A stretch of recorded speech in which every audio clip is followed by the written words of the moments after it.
Hello everyone, welcome to my channel white board education. आज हम बात करने वाले हैं कुछ फिजिकल क्वांटिटीज के बारे में जो कि टोटली रिलेटेड है आपके मोशन चैप्टर से। और जिन्हें भी फिजिकल क्वांटिटी क्या होता है नहीं मालूम है, वो जाके मेरा uniform motion and non uniform motion वाला वीडियो देख सकता है। तो बात करते हैं कुछ फिजिकल क्वांटिटीज के बारे में जो कि टोटली इससे रिलेटेड है। तो इसमें पहला आता है हमारा speed. Speed is distance per unit time. Distance per unit time formula बना लेते हैं। देखो, जैसा कि मैंने बोला, फिजिक्स में एक चीज काफी अच्छी है कि अगर आपको डेफिनेशन मालूम है ना, तो आप उसका फॉर्मूला बना सकते हो, और अगर आपको फॉर्मूला मालूम है तो आप उसको डिफाइन कर सकते हो। देखो, डिस्टेंस लिख दिया मैंने, डिस्टेंस पर, ये बना दिया मैंने per unit time is known as speed. ये बन गया आपका formula, speed equal to distance per unit time. ठीक है, तो ये फॉर्मूला हमने बचपन में ही पढ़ा है, 6, 7, 8 क्लास से पढ़ के आ रहे हैं हम, बट बेसिकली होता क्या है वो हम अच्छे से समझते हैं ना। देखो, स्पीड अगर हम बात करें, स्पीड को हिंदी में बोलते हैं गति बोलते हैं, है ना, या हम डेली लाइफ में जो वर्ड यूज करते हैं दैट इज तेज, है ना। कोई कितना तेज दौड़ रहा है, यार वो गाड़ी देख कितनी तेज दौड़ रही है, यार तुझे ये रेस कंप्लीट करने के लिए बहुत तेज दौड़ना पड़ेगा, यार थोड़ा स्पीड स्लो कर, यार थोड़ा स्पीड बढ़ा, है ना। ऐसे वर्ड हम जनरली अपने डेली लाइफ में यूज करते हैं। तो स्पीड बेसिकली है क्या, है ना, थोड़ा सा इसको थोड़ा बेसिक में जाके समझते हैं। देखो, डिस्टेंस पर यूनिट टाइम। अच्छा, जो रेसिंग ट्रैक होता है ना, चलो रेसिंग ट्रैक के बारे में थोड़ा जानते हैं। रेसिंग ट्रैक है ये मेरा 2 किलोमीटर लंबा। ये मेरा स्टार्टिंग पॉइंट है और ये मेरा फिनिशिंग पॉइंट है।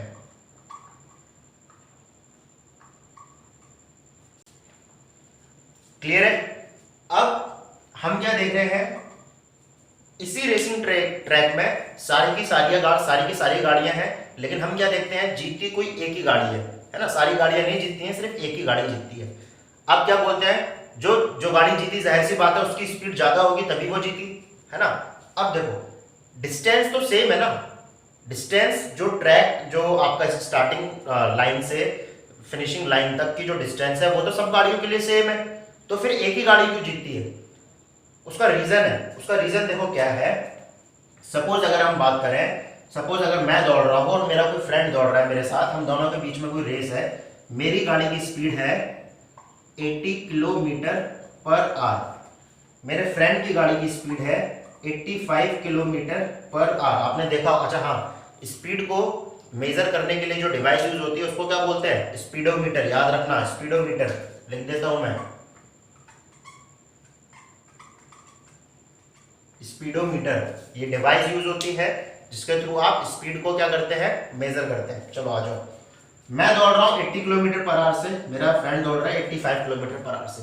अब इस लैंग्वेज का मतलब समझो पहले तो। किलोमीटर पर आवर का मतलब क्या हुआ, देखो 80 किलोमीटर पर आवर, है ना। इसको भी लिख लो, 85 किलोमीटर पर आवर। इसका मतलब क्या हुआ, अगर मैं अपनी बाइक या अपनी गाड़ी को 1 घंटे तक चलाता हूं तो मैं कितनी डिस्टेंस कवर करूंगा, 80 किलोमीटर। वहीं अगर मेरा फ्रेंड अपनी गाड़ी को 1 घंटे चलाता है तो वो कितनी डिस्टेंस कवर करेगा, 85 किलोमीटर। अब इसका मतलब क्या हुआ, अगर हम दोनों स्टार्ट करते हैं अपनी गाड़ी, है ना, और 1-1 घंटे बाद अगर रोकते हैं जाके, तो क्या देखते हैं, मैं अगर 80 किलोमीटर कवर कर चुका हूं तो मेरा फ्रेंड मुझसे भी 5 किलोमीटर आगे होगा। आया समझ में, क्योंकि वो 85 किलोमीटर कवर कर रहा था ना 1 घंटे में। तो ये जो डिफरेंस आया डिस्टेंस का, है ना, डिस्टेंस। अभी हमने टाइम को क्या कर रखा है, टाइम को सेम कर रखा है ना। आप टाइम को भी चेंज कर सकते हो, अभी मैं सिर्फ डिस्टेंस की कंडीशन बता रहा हूं है। इसी को हम क्या बोल देते हैं, स्पीड। अब टाइम को देखो, टाइम टाइम के कंपैरिजन में देख लेते हैं, बात करते हैं। सपोज मैं भी 80 किलोमीटर कवर किया, वो भी 80 किलोमीटर कवर किया, लेकिन मैंने लगाया 1 घंटा और उसने लगाया 30 मिनट। यानी अगर हम बात करें, अगर मैं 1 घंटे गाड़ी चलाता हूं तो मैं 80 किलोमीटर आगे पहुंचता हूं, वहीं अगर मेरा फ्रेंड गाड़ी चलाता है तो वो 30 मिनट में ही 80 किलोमीटर मेरे बराबर तक आ जाता है ना। तो यहां भी हम क्या देख रहे हैं, डिफरेंस देख रहे हैं, है ना। तो बेसिकली ये जो डिफरेंस क्रिएट हो रहा है हम दोनों के बीच में, यही क्या बन जाता है, स्पीड। इसलिए स्पीड को क्या बोला जाता है, distance per unit time. Clear हुआ, ठीक है। काफी इजी है, बस हमें समझना है ना, काफी इजी है। तो स्पीड बेसिकली कब यूज करते हैं हम, कंपैरिजन के लिए, है ना। जरूरी भी नहीं है, जरूरी भी नहीं है, अगर आप अकेले भी चल रहे हो तो भी आप एक स्पीड से ही दौड़ोगे, जाहिर सी बात है ना। लेकिन तब वो स्पीड किससे होगी, अगर आप अकेले अपनी बात कर रहे हो कि मैं 60 किलोमीटर पर आवर की स्पीड से चला रहा हूं, तो आप किससे कंपेयर कर रहे हो अपने आप को, आप उन चीजों से कंपेयर कर रहे हो जो ऑलरेडी क्या है, रेस्ट में है। तो क्लियर है ना। अब हम क्या करते हैं, इसकी थोड़ी एसआई यूनिट देख लेते हैं। एसआई यूनिट क्या था, फॉर्मूला क्या था, speed equal to distance upon time. Distance की एसआई यूनिट मीटर, टाइम की सेकंड। तो एसआई यूनिट क्या बनी, मीटर पर सेकंड। और याद रखना स्पीड एक स्केलर क्वांटिटी है, स्केलर क्वांटिटी, ठीक है। तो स्पीड क्या है, scalar quantity. Scalar quantity means वो क्वांटिटीज जिसमें सिर्फ और सिर्फ मैग्नीट्यूड होता है बट कोई भी डायरेक्शन नहीं होता है। और ध्यान देना, आपका जो स्पीडोमीटर होता है गाड़ी में, वो सिर्फ और सिर्फ क्या कहता है, न्यूमेरिकल फॉर्म में आपकी स्पीड बताता है ना। आपने एक्सीलेटर बढ़ाया, 5 से 10 स्पीड हो गई, 15 हो गई, 20 हो गई, 30 हो गई, 40 हो गई, लेकिन वो स्पीडोमीटर आपको कभी ये नहीं बताता है कि आप किस डायरेक्शन में जा रहे हो, है ना। और हम जब भी बात करते हैं, जैसे कि भाई मैं 50 की स्पीड से चला रहा हूँ, भाई मैं 80 की स्पीड से चला रहा हूँ, हम यहाँ पे सिर्फ किसके बारे में बात कर रहे हैं, जब भी हम स्पीड वर्ड लेते हैं हम यहाँ पे सिर्फ मैग्नीट्यूड के बारे में बात कर रहे हैं ना, एक न्यूमेरिकल क्वांटिटी के बारे में बात कर रहे हैं, एक पर्टिकुलर साइज बता रहे हैं कि 60, 80, लेकिन हम डायरेक्शन के बारे में नहीं बता रहे। तो स्पीड क्या है हमारा, स्केलर क्वांटिटी, क्योंकि इसमें सिर्फ और सिर्फ मैग्नीट्यूड होता है, डायरेक्शन नहीं होता है ना। और एग्जाम्पल ले लो अगर आपको समझ में नहीं आया है स्केलर क्वांटिटी। फॉर एग्जाम्पल जैसे टाइम की अगर हम बात करें तो टाइम में हम क्या बोलते हैं, 2 बज गए, 12 बज गए, 10 बज गए, 11 बज गए। यहाँ पे कोई डायरेक्शन है क्या, नहीं है, सिर्फ मैग्नीट्यूड है, नंबर्स की बात कर रहे हैं हम, है ना। एक और एग्जांपल ले लेते हैं, मास की अगर हम बात करें, है ना, वजन मास की बात करें, आपका मास कितना है, 80 kg। तो यहाँ पे कोई डायरेक्शन मेंशन हुई क्या, नहीं। आप किसी भी डायरेक्शन में रहो, अगर आपका मास 80 है तो 80 रहने वाला है, कभी चेंज नहीं होगा। क्लियर है। तो स्केलर क्वांटिटी वो क्वांटिटीज होती हैं जिनमें सिर्फ और सिर्फ मैग्नीट्यूड होता है, डायरेक्शन नहीं होता है। क्लियर है, आगे बढ़े तो बात करते हैं डिस्टेंस के बारे में। डिस्टेंस क्या होता है, total path covered by a body. किसी भी बॉडी के द्वारा जो भी पाथ कवर किया गया है ना, उसका टोटल आपका डिस्टेंस बन जाता है। फॉर एग्जाम्पल हम बात करते हैं, सपोज ये ए आपका स्कूल है, बी आपका घर है। अब आपके घर से स्कूल का रास्ता है ऐसे ऐसे ऐसे ऐसे और ऐसे। सपोज ये वाली रोड चलती है 1 किलोमीटर तक, 1 किलोमीटर लंबी रोड है, ये 2 किलोमीटर, ये 5 किलोमीटर, ये 4 किलोमीटर और ये फिर से 1 किलोमीटर। अब मैं बात कर रहा हूं आपके डिस्टेंस के बारे में। बताओ आपके और आपके स्कूल के बीच की डिस्टेंस कितनी है ना, या आपने स्कूल तक पहुंचने के लिए कितनी डिस्टेंस कवर की। तो आपको क्या करना है, क्या लिखा है, टोटल पाथ कवर। क्या पाथ, क्या है आपका पाथ, ये है इस तरीके से, इसका टोटल यानी 1 और 2 3, 5 8, 4 12, 1 13। आपकी जो distance I that is 13 kilometre. इसको बोलते हैं हम क्या, डिस्टेंस। यानी किसी भी पर्टिकुलर बॉडी के द्वारा जो भी डिस्टेंस कवर किया गया है, जो भी पाथ कवर किया गया है, वो बन जाता है क्या आपका डिस्टेंस। ऐसा यूनिट बचपन में ही पढ़ा था हमने, ऐसा यूनिट क्या होती है इसकी, मीटर, है ना, एम। और याद रखना ये भी एक स्केलर क्वांटिटी है, स्केलर क्वांटिटी, यानी इसमें भी सिर्फ और सिर्फ आपका मैग्नीट्यूड होता है, कोई डायरेक्शन नहीं होता ना, कोई डायरेक्शन शो नहीं कर रहा है यहाँ पे, कोई डायरेक्शन आपको नहीं बता रहा है। क्लियर हुआ। तो डिस्टेंस क्लियर हुआ। Distance is total path covered by a body. कोई भी बॉडी कितना पाथ उसने कवर किया है, उसका सम, उसका टोटल आपका क्या बन जाता है, डिस्टेंस। क्लियर है यहाँ तक। ओके, तो आई थिंक आपको क्लियर हुआ होगा। नाउ हम स्टार्ट करते हैं, वेलोसिटी क्या होता है ना।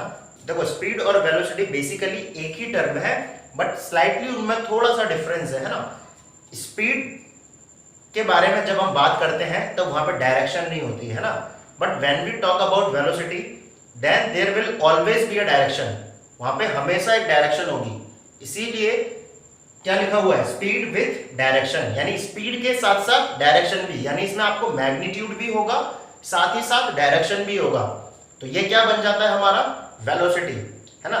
Speed with direction is known as velocity. इसका फॉर्मूला अगर हम बोले, फॉर्मूले की अगर हम बात करें तो फॉर्मूला क्या होता है, velocity equal to displacement upon time. Clear है, डिस्प्लेसमेंट अपॉन टाइम। चलो इसको थोड़ा और अच्छे से समझते हैं, ठीक है। सपोज मैंने बोला कि मैं गाड़ी चला रहा हूं, सपोज मुझे मेरे फ्रेंड ने कॉल किया कि कहाँ है, जल्दी आ। मैंने उसको बोला यार आ रहा हूँ, 80 की स्पीड से गाड़ी चला के आ रहा हूँ, है ना। क्या बोला मैंने, 80 की स्पीड से गाड़ी चला के आ रहा हूँ। अभी मैंने उसको सिर्फ क्या बताया है, सिर्फ एक मैग्नीट्यूड बताया है कि मैं इतनी सी स्पीड के इस स्पीड के साथ भाई तेरे पास आ रहा हूँ, है ना, इस मैग्नीट्यूड के साथ तेरे पास आ रहा हूँ, तो वो क्या बन जाएगा मेरा स्पीड। क्लियर है।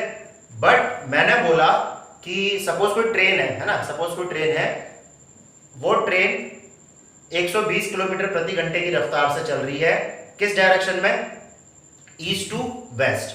अब यहाँ पे मैंने एक डायरेक्शन मेंशन कर दिया ना, स्पीड तो थी कि 120 किलोमीटर पर आवर, लेकिन मैंने डायरेक्शन भी मेंशन कर दी, east to west, north to south, किसी भी पर्टिकुलर डायरेक्शन को मैंने मेंशन कर दिया।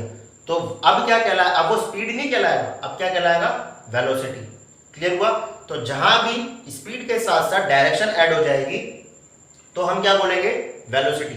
अब ध्यान से देखो, डिस्प्लेसमेंट अपॉन टाइम। अब यहाँ पे एक और नया वर्ड आ गया डिस्प्लेसमेंट, उसको भी अभी हम समझेंगे। अब बेसिकली डिस्प्लेसमेंट भी एक तरीके से क्या है, एक लेंथ है, एक डिस्टेंस है। डिस्टेंस से थोड़ा अलग है बट हम लेंथ कंसिडर करते हैं, और लेंथ की ऐसा यूनिट हमें मालूम है क्या होता है, मीटर टाइम सेकेंड। तो ऐसा यूनिट क्या हो गया इसकी भी, metre per second. Yes, confuse नहीं होना है, कंफ्यूज होने वाली बात ही नहीं है कोई। स्पीड की भी ऐसा यूनिट मीटर पर सेकेंड और वेलोसिटी की भी ऐसा यूनिट मीटर पर सेकेंड। क्यों, स्पीड में distance upon time, distance is also a length, displacement and velocity में displacement upon time, displacement is also a length, है ना। और लेंथ की ऐसा यूनिट क्या होती है, मीटर। क्लियर हुआ। अब ध्यान से देखो, मैंने अभी अभी बताया था आपको स्केलर क्वांटिटी और वेक्टर क्वांटिटी, है ना। स्केलर क्वांटिटी क्या बताया था, जिसमें सिर्फ मैग्नीट्यूड हो, कोई डायरेक्शन ना हो, लेकिन वेक्टर क्वांटिटी में मैग्नीट्यूड के साथ साथ डायरेक्शन भी, है ना, मैग्नीट्यूड के साथ साथ डायरेक्शन भी। जिसका मैंने अभी एग्जांपल दिया कि ट्रेन 120 की स्पीड से आ रही है ईस्ट टू वेस्ट। 120 क्या दे दिया, मैग्नीट्यूड, ईस्ट टू वेस्ट क्या दे दिया, डायरेक्शन। तो वेलोसिटी क्या बन गया आपका, वेक्टर क्वांटिटी, वेक्टर। क्लियर हुआ। तो वेलोसिटी क्या होता है, speed with direction, velocity equal to displacement upon time, ऐसा यूनिट होती है इसकी मीटर पर सेकेंड। और ये कौन सी फिजिकल क्वांटिटी है, वेक्टर क्वांटिटी है। क्यों है, क्योंकि इसमें मैग्नीट्यूड के साथ साथ डायरेक्शन भी है ना। सर एक और एग्जांपल दे दो वेक्टर क्वांटिटी का, क्लियर हो जाएगा। चलो दे देता हूं एक और एग्जांपल वेक्टर क्वांटिटी का। Force, force is also a vector quantity. कैसे, देखो फोर्स सिर्फ मैग्नीट्यूड पे डिपेंड नहीं करता। फॉर एग्जांपल सपोज ये कोई एक ऑब्जेक्ट है ना, सपोज चलो पेन ही है, ये पेन तो है ही अपना, पेन है। मैंने क्या किया, मैंने इसमें 10 न्यूटन का फोर्स लगाया, ये किस साइड मूव कर रहा है, आपके साइड। आपने वहां से 10 न्यूटन का फोर्स लगाया, अब ये किस साइड मूव कर रहा है, मेरी साइड। डायरेक्शन चेंज किया आपने फोर्स का, तो इस ऑब्जेक्ट में लगने वाले फोर्स की डायरेक्शन भी क्या होगी, चेंज। अब मैंने क्या किया, इधर से 10 न्यूटन फोर्स लगाया, पेन नीचे गिर जाएगा, यानी इधर जा रहा है। उधर से किसी ने 10 न्यूटन का फोर्स लगाया, पेन इधर आ रहा है। तो आप क्या देख रहे हो, आप फोर्स का एक मैग्नीट्यूड तो अप्लाई कर रहे हो, साथ ही साथ जब आप उसकी डायरेक्शन चेंज कर रहे हो तो ऑब्जेक्ट के मोशन की जो डायरेक्शन है वो भी चेंज हो रही है। तो फोर्स क्या हुआ आपका, वेक्टर क्वांटिटी। क्लियर है, आई थिंक आपको क्लियर हुआ होगा स्केलर और वेक्टर क्या होता है। तो ये होता है हमारा क्या, वेलोसिटी। अब बात करते हैं हम डिस्प्लेसमेंट के बारे में, है ना। ये डिस्प्लेसमेंट वर्ड क्या है, बहुत ही इंपॉर्टेंट वर्ड है, ये समझना पड़ेगा। डिस्टेंस और डिस्प्लेसमेंट में कंफ्यूजन बहुत होती है आप लोगों को, तो उसको क्लियर कर लेते हैं। नाउ बात करते हैं डिस्प्लेसमेंट क्या होता है ना। देखो क्या है, the shortest distance between initial point and final point, यानी आपका जो पॉइंट ऑफ ओरिजिन है ना, जहां से आप मोशन स्टार्ट करते हो और जहां पे आप अपना मोशन खत्म करते हो, उन दोनों के बीच की जो सबसे छोटी डिस्टेंस है उसको हम क्या बोलते हैं, डिस्प्लेसमेंट। उसको हम क्या बोलते हैं, डिस्प्लेसमेंट। क्लियर है? फॉर एग्जांपल देखो, सपोज ये मेरा पॉइंट ऑफ ओरिजिन है ए, ये मेरा पॉइंट ऑफ ओरिजिन है बी। ए से बी पहुंचने का रास्ता ऐसे जाता है, ठीक है? क्लियर हुआ? अभी अभी हमने पढ़ा था total path cover by a body. तो ये जो पाथ जा रहा है, सपोज ये पाथ है, सपोज इस वाले की बात करें तो 1 किलोमीटर, 2 किलोमीटर है ये 1, ये 3, ये 2, ये 3, ये 1, ये 2। इसको प्लस कर लो, 2 और 1 3, 6, 8, 11, 12 और 14। 14 किलोमीटर आपका क्या हो गया, distance. But when we talk about the displacement, तो यहां पे क्या आ जाता है, एक डिफरेंस क्रिएट हो जाता है। क्या लिखा है, दोबारा पढ़ो। The shortest distance between initial point and final point. Where is your initial point A and where is your final point B. इनके बीच की सबसे छोटी डिस्टेंस, याद रखना किसी भी दो पॉइंट के बीच की सबसे छोटी डिस्टेंस होती है उन दोनों के बीच की स्ट्रेट लाइन। क्लियर हुआ? स्ट्रेट लाइन, थोड़ा भी वो लाइन कर्व नहीं होनी चाहिए, एकदम स्ट्रेट। तो ए से बी में हम एक स्ट्रेट लाइन ड्रॉ कर लेते हैं। ये कर दिया हमने स्ट्रेट लाइन ड्रॉ। अब इस ए से बी की जो स्ट्रेट लाइन है इसको मेजर किया और ये आया आपका कितना, 6 किलोमीटर। अब ध्यान से देखो, 14 किलोमीटर क्या था आपका, डिस्टेंस। लेकिन डिस्प्लेसमेंट की जब हमने बात की, इन दोनों के बीच की दूरी की जब हमने बात की, तो ये क्या हो गया,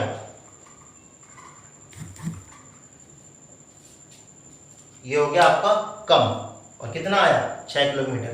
तो देखो ए से बी तक हम जा अभी भी ए से बी रहे हैं डिस्टेंस के टाइम पे, हम डिस्प्लेसमेंट के टाइम भी ए से बी जा रहे हैं, लेकिन डिस्टेंस के टाइम पे हमने जो रास्ता कवर किया है उस पूरे रास्ते को टोटल जो उसका सम आता है वो डिस्टेंस कहलाता है।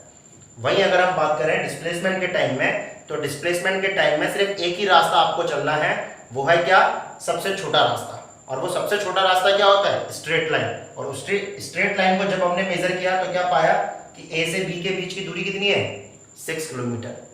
तो ये हो गया आपका डिस्प्लेसमेंट, ये हो गया आपका डिस्टेंस। क्लियर हुआ डिस्टेंस और डिस्प्लेसमेंट, है ना? चलो एक क्वेश्चन है आप लोगों के लिए, आपको कमेंट में बताना है ना, कमेंट में बताना है। सपोज ये एक ए पॉइंट है, ए पॉइंट, इस ए पॉइंट से मैं ऐसे गया 5 किलोमीटर, ऐसे गया 1 किलोमीटर, ऐसे गया 5 किलोमीटर और ऐसे आया 1 किलोमीटर।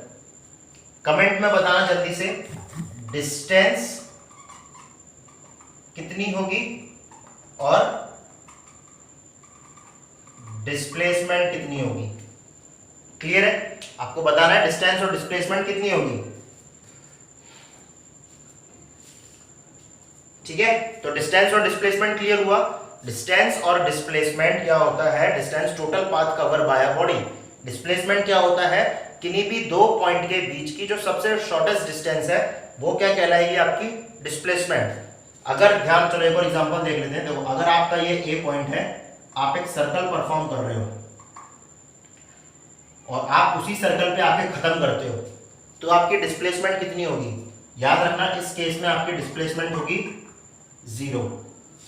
क्यों, दोबारा से आ जाओ, shortest distance between initial point and final point. आपका इनिशियल पॉइंट भी वही है, फाइनल पॉइंट भी वही है, और इनिशियल और फाइनल पॉइंट के बीच में डिस्टेंस कितनी है, आप यहीं खड़े थे और घूम फिर के आके यहीं खड़े हो गए।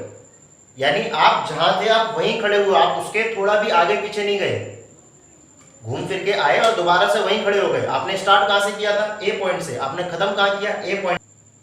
तो क्लियर हुआ आपको, ठीक है।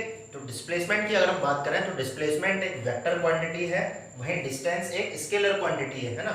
डिस्प्लेसमेंट की जब हम भी बात करेंगे तो डिस्प्लेसमेंट में एक पर्टिकुलर डायरेक्शन मेंशन होती है ना, आपको बोला जाता है कि इनिशियल से फाइनल चलना है। वहाँ डिस्टेंस में आपको कुछ भी नहीं बोला जाता, है ना। डिस्प्लेसमेंट वेक्टर क्वांटिटी होती है इसीलिए, और डिस्टेंस आपकी क्या होती है, स्केलर क्वांटिटी। क्लियर हुआ? तो आई थिंक आपको ये सारी फिजिकल क्वांटिटीज के बारे में क्लियर हुआ होगा। बहुत ही ज्यादा इंपॉर्टेंट है और आपके ये मोशन चैप्टर में है भी, है ना। नेक्स्ट वीडियो में हम एक्सेलरेशन के बारे में पढ़ेंगे, एक्सेलरेशन क्या होता है ना, कुछ फॉर्मुलेस भी हैं उसके, वो भी हम पढ़ेंगे। तो आई थिंक आज का ये टॉपिक आपको क्लियर हुआ होगा, है ना। मिलते हैं अपने नेक्स्ट वीडियो में नेक्स्ट टॉपिक के साथ। तब तक के लिए गुड बाय, और घर पे रहिए, है ना। बाहर ज्यादा घूमना फिरना नहीं है, पढ़ते रहिए, काम करना है, काम करते रहना, मत छोड़ देना, है ना। और साथ ही साथ एंजॉय भी करिए। क्लियर है? और चलो मिलते हैं फिर अपने नेक्स्ट वीडियो में। Bye bye. और जिन्होंने भी चैनल को लाइक सब्सक्राइब नहीं किया है, बेल आइकन नहीं दबाई है, वो जरूर दबा देना ताकि आने वाला मेरा नेक्स्ट वीडियो आपके पास पहुंच जाए। Okay, bye bye.